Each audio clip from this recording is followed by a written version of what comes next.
Alright, Shalom. Jeremiah from the Toronto camp. All praises to Yahawah, Yahawashi, and double honors to the elders, great millstone. The title of this lesson is basically Israelites made the world great, and I'm going to touch upon basically, Israelites inventing things, innovating things, just spicing up the world, man. And the Lord said, He did say we are the salt of the earth, man. So we give flavor to the earth. So I'm going to bring out a couple of scriptures right now. This is from Deuteronomy 4. This is Deuteronomy 4 and verse 5. It says, Behold, I have taught you statutes and judgments, even as the Lord my power commanded me, that ye should do so in the land whither ye go to possess it. Keep therefore and do them, for this is your wisdom and your understanding in the sight of the nations, which shall hear all these statutes, and shall say, surely this great nation is a wise and understanding people. So this whole book that the Most High gave us, at least the 5 books, that's our wisdom among the nations. That's our guideline. That's our understanding. But you niggas, you 2/3 coon ass niggas, man. You stiff-necked niggas. You love to rebel against the Most High. You love to rebel and go to madness, man. To go to the left-hand side for what? For madness. Alright? Verse 7. For what nation is there so great, who hath God so nigh unto them, as the Lord our power is in all things, that we call upon him for? And what nation is there so great, that hath statutes and judgments so righteous, as all this day which I set before you this day? So what nation is so great that we can call upon the Most High? Or back in the day, you can go to the high priest and he can talk to the Most High. Moses spoke to the Most High face to face, man. As a friend that speaketh, so we spake to the Most High. As a friend speaketh to another, that's how we spake to the Most High. But you, like I said, man, I hate you. I hate you wicked Israelites, man. Because you're weighing down the nation. Alright? Now let's go to 1 Samuel. 1 Samuel chapter 4 and verse 5. It says, And when the ark of the covenant and when the ark of the covenant of the Lord came into the camp, all Israel shouted with a great shout, so that the earth rang again.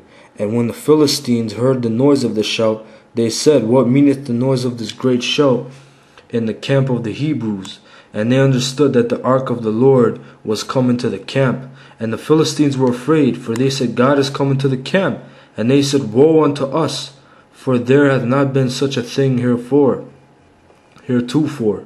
Woe unto us! Who shall deliver us out of the hand of these mighty gods? These are the gods that smote the Egyptians with all the plagues in the wilderness. So the Philistines called us gods, and we are gods according to Psalms, man. Psalms 82 and 8, I believe, it says, "Ye are gods, man." And gods doesn't mean, oh, I'm a god, I don't need to believe in the higher power. No, nigga. Alright? God means power. You are a power, but there's an almighty power. That's why we call upon Yahawah, Yahawashi, or Yahawah, known as the Most High, because He is the Most High. Alright? You are a power. Most High blessed you. You're a God. That's right. You are a power, man. But there's a higher power above you. There's an order and structure of things which you niggas cannot understand, man. That's why God is going to get rid of you. Alright, let's go to Joshua. So the Philistines knew we're gods, man. He said, these are the mighty gods that took down the Egyptians, man. So Joshua 2 verse 9. It says, And she said, and this is the harlot, that the 2 men went out to spy out the land of Canaan. This is what she said. And she said unto the men, I know that the Lord hath given you the land, and that your terror is fallen upon us, and that all the inhabitants of the land faint because of you. For we have heard how the Lord dried up the water of the Red Sea for you when you came out of Egypt, and what you did unto the two kings of the Amorites that were on the other side of Jordan, Sihon and Og, whom ye utterly destroyed. And as soon as we had heard these things, our hearts did melt. Neither did there remain any more courage in any man because of you. For the Lord your God, He is God in heaven above and in earth beneath. Alright. So these other nations, they know about the power, man. They know that we serve the true power, man. That this is the true power of the universe. Alright, now I want to go to this book. It's called Your History by J. Rogers. Alright. Let's go to page 12.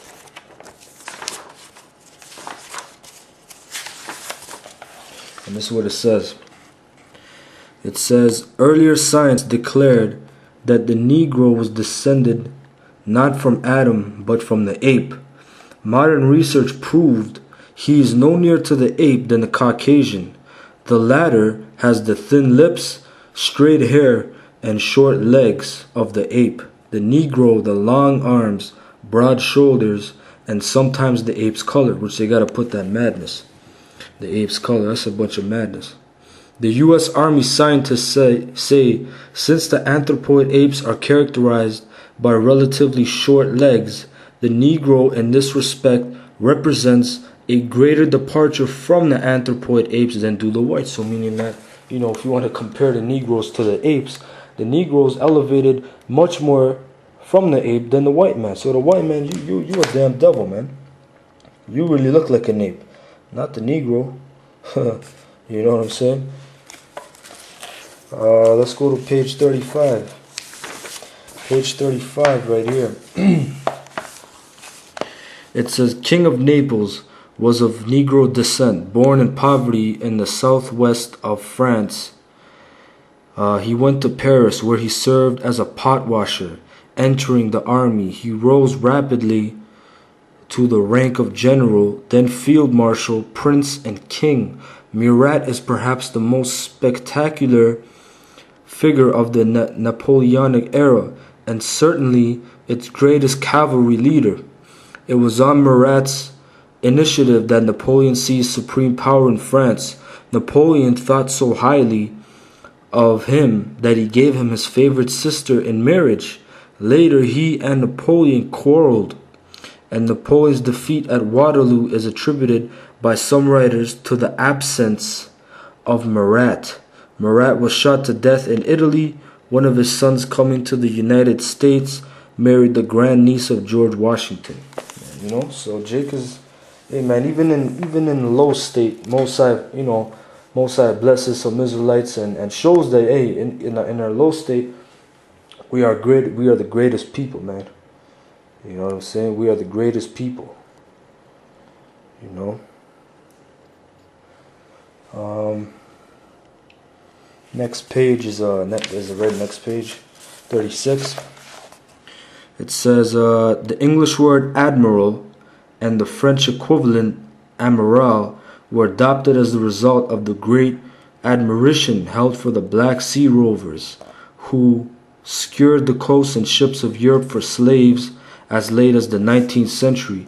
It comes from Amir al-Bahr, Lord of the Seas, the commander of the sea rovers. The captain of the pirates that captured Julius Caesar was a Negro. Their exploits date back to the Phoenicians, which a lot of Phoenicians, like those are Hamites, but a lot of them are Jakes too, because from the Phoenicians you had Carthage, basically, you know. Page 44. It says, several sculptors and scientists have said that the finest physiques in the world are to be found among the Negro peoples. Alright? So, finest physiques. Page 54. Here. This is Granville T. Woods. one of America's foremost inventors. He had over 50 patents on telegraph, telephone, electric, and railway implements. Some of his inventions were used by the American Bell Telephone, the General Electric Company, and Westinghouse. You know, and you know, those are all devils, man. They stole the Jake's inventions because that's what you crackers, you white people do. You know, you steal everything you get, man. You're a race of devils, man. Alright. Page 69.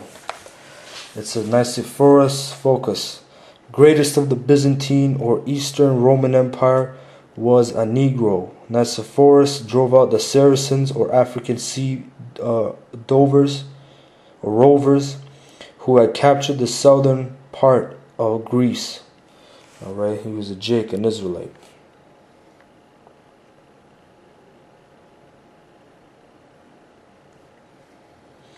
Okay. And then the last page is 72. It says, Eurybates, bard and warrior, was one of the leading heroes of the classic Trojan War in ancient Greece. Homer, most famous poet of antiquity, compares him with Ulysses the hero. Homer speaks of the woolly locks and black skin of Eurybates, in whose large soul alone Ulysses is viewed an image of his own. Alright, and those Trojans, you know, if you studied a lot, like they're Jakes basically, man. They are Israelites. Alright. And there was Paul went to Troas as well. When you read in Acts, it's spelled T-R-O-A-S. And when you look it up in the Greek, that's actually Troy. So Paul went to preach to Troy. And what did he preach for? He went to the Edomites, to the Gentiles? No, he went to the Israelite foreigners to preach to them the word. But it said that they were wild. That you know, they didn't take the word, so Paul left, man. You know, fuck them niggas anyway, man. You know. And the next book is African Presence in Early Asia. I want to hit up this section on you gooks, man. These fucking slanty-eyed fucking pieces of shit. You know, because Japan, y'all getting fucked, man. I'm laughing at you, man. Brothers are laughing at you, and most importantly, Yahawashi is laughing at you, man. You know what I'm saying? Because Yahawah caused this, man. You know? Don't pray to him. He caused this, man. Alright, this is edited by Runoko Rashidi, co-edited by Ivan Van Sertimo. And there's a couple pages I want to hit up in here. You know, but yeah, you gooks get proud, but you know, your whole civilization comes from Negroes, so I'm going to show you that right now. This is page 124. It says, the first 3 Chinese dynasties grew out of this cradle: the Xia, the Shang, and Chao. Early Chinese legends relate traditions of divine dynasties, one being the epic of the 5 emperors. The first emperor, known as Fu Sai or Fu Hai, 2953 2838 BC, is described as being a woolly-haired Negro. And notice that, what's the title of this book? African Presence in Early Asia. African. Why did they say Negro here? The Africans are not Negroes. What shows you that, if you watch that movie, Hotel Rwanda, he told the main guy, who's actually an Israelite, but they got him playing a Hamlet, an African, the NATO guy. He told him, you know, you're an African, man. You're not even a Negro. You're not even a nigger. That's what he told him. So the Africans are Africans. They're not Negroes. The Negroes are Israelites. Alright? So he said he was a woolly-haired Negro. So yeah, back to page 124. Yeah, so the first emperor, known as Fu Sai, is described as being a woolly-haired Negro. He is credited with establishing government, originating social institutions, and cultural inventions similar to the Egyptian god Thoth. He taught his people to fish with nets and rear domestic animals, and devised cultural inventions. So he was a Negro, he was an Israelite. Alright. Let's go to page 218. Page 218.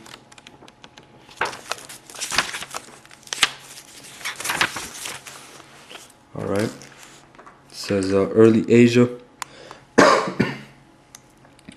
It says the dragon or serpent played an important role in early Chinese mythology and was prominent in the art of the Shang dynasty.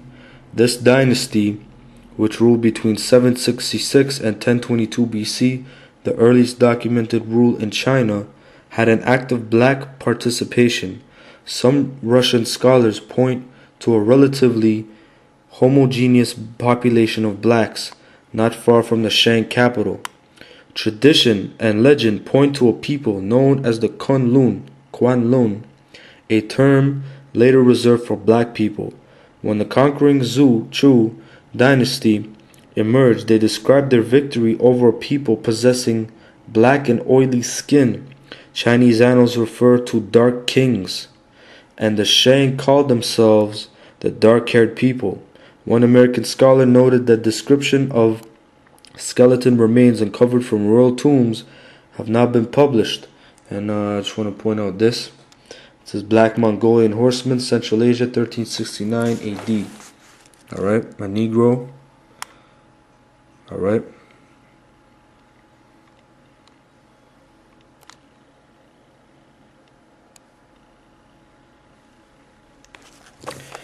They have not been published since their discovery in 1935, because the white man does not want this truth to come out.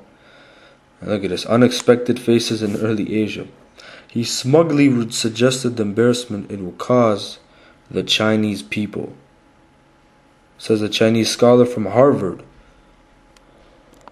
Okay, says a Chinese scholar from Harvard has noted ritual bronzes which depict priest kings.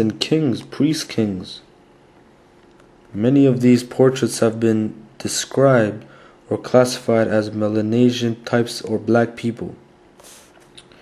Down here it says little blacks were among the earliest occupants of Asia, coming to the region as early as 50,000 years ago. An early legend ruler of China was Fu Sai, described in tradition as a little woolly-haired black man. Down here it says among the prehistoric and protohistoric populations of Japan were Afrosoid types, anthropologically described as Aoshima. The Aoshima, who appear to be the ancestors of the early Ainu, were short in stature, had long heads, broad noses, and prognathism. An ancient tradition points to the conquest of Japan from the southeast by a race of warriors of black or near black origin. These invaders were probably the ancestors of the black samurai and later shogun Sakanawi Tamuramuro. Sakanawi's father and uncle were members of the warrior class Azumabido, or men of the east. Okay. Let's go to page 331.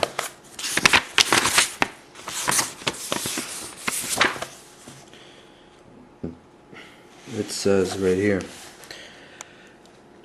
It says, for the complexion of men, they consider black the most beautiful. In all the kingdoms of the southern region, it is the same.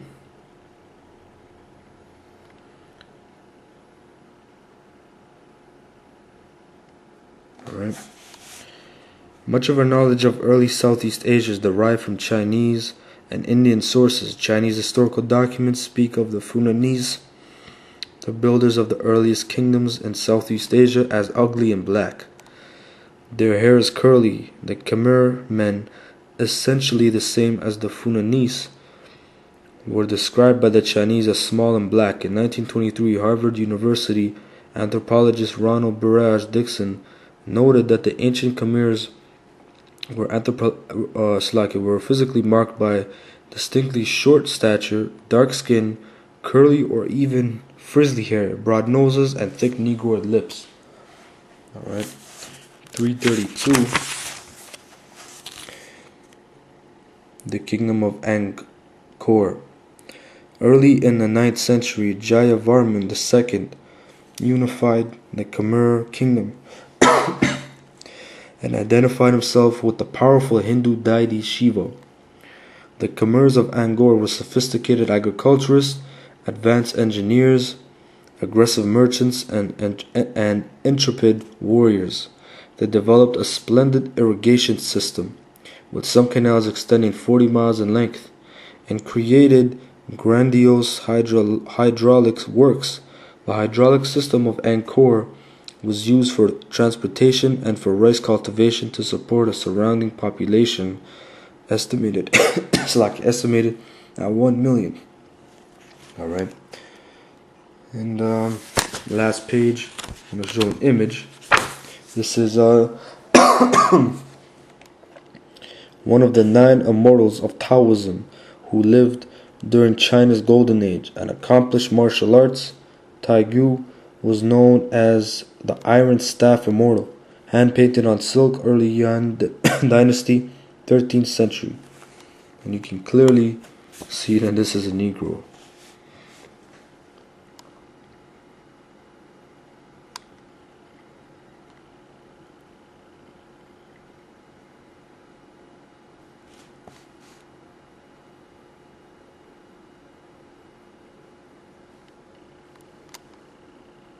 Alright. Now we were just talking about the samurai and the black warriors and intrepid warriors. I'm gonna bring on a scripture. This is in Judges, the book of Judges, chapter 3 and 1. It says, "Now these are the nations which the Lord left to prove Israel by them," prove meaning test, "even as many of Israel as had not known all the wars of Canaan, only that the generations of the children of Israel might know, to teach them war." Alright? "Such as before knew nothing thereof, namely of the 5 lords of the Philistines, and all the Canaanites, and the Sidonians, and the Hivites that dwelt in Mount Lebanon, from Mount Baal Hermon, Salakia, unto the entering in of Hamath. Right? So it says, only that the generations of the children of Israel might know, to teach them war. So we taught them how to war, man. We taught them how to war. Let's go to 2 Samuel 7 and 23.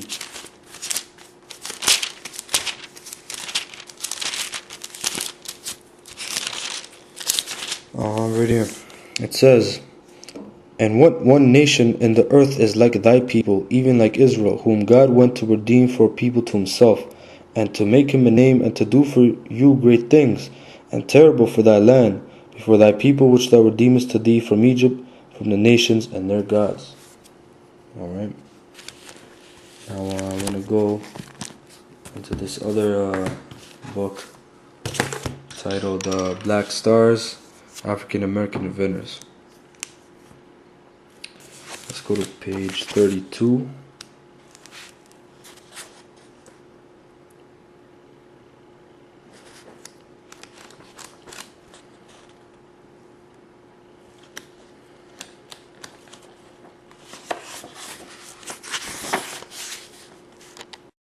Yeah, my bad. That wasn't the book.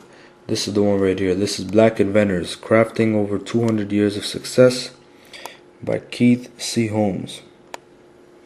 Alright, Black Inventors. Now let's go to page 32. It says right here, "Many enslaved or free Africans suffered a great injustice, because although their ideas were patented, they never received recognition or monetary compensation for their inventions. Although a cross-section of industries benefited financially from these ideas, for the most part, the black inventors and their people did not. Some of the earliest patents filed by black men and women were filed in Canada, France, Haiti, Jamaica, the United Kingdom, and the United States." And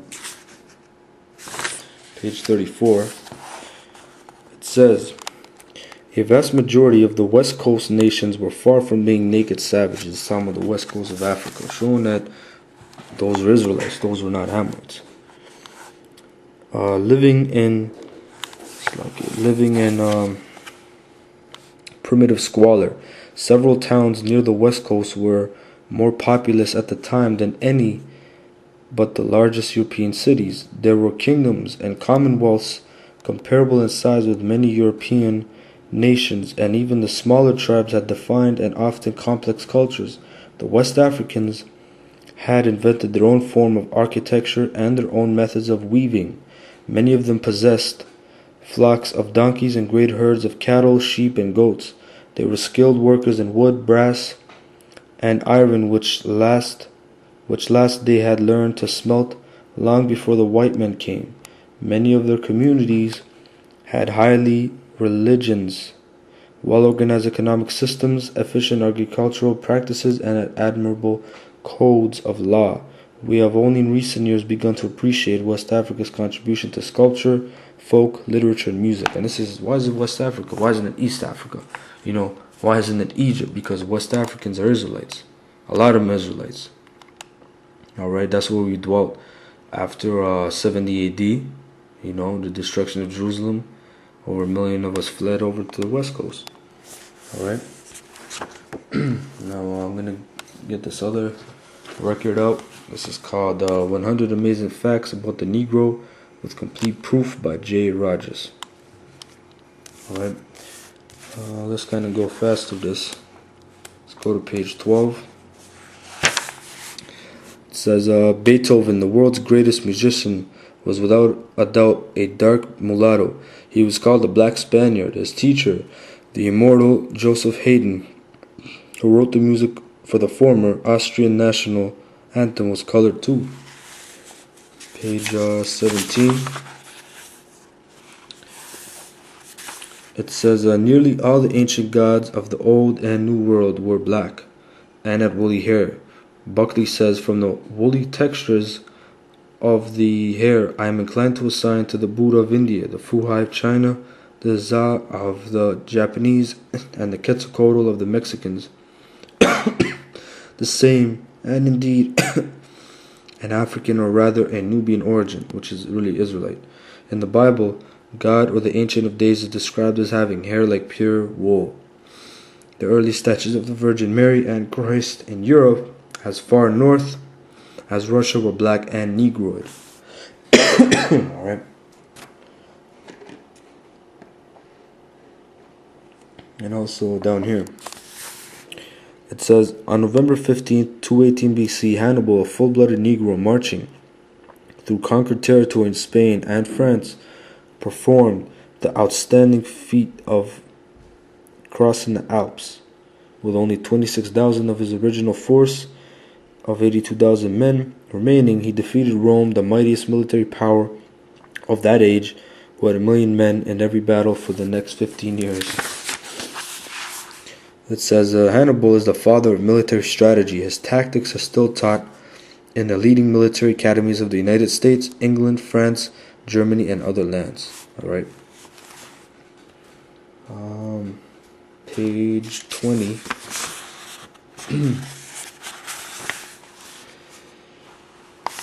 It says, Abraham Hannibal, captured as a slave in Africa, was adopted by Peter the Great as his son and taught military engineering.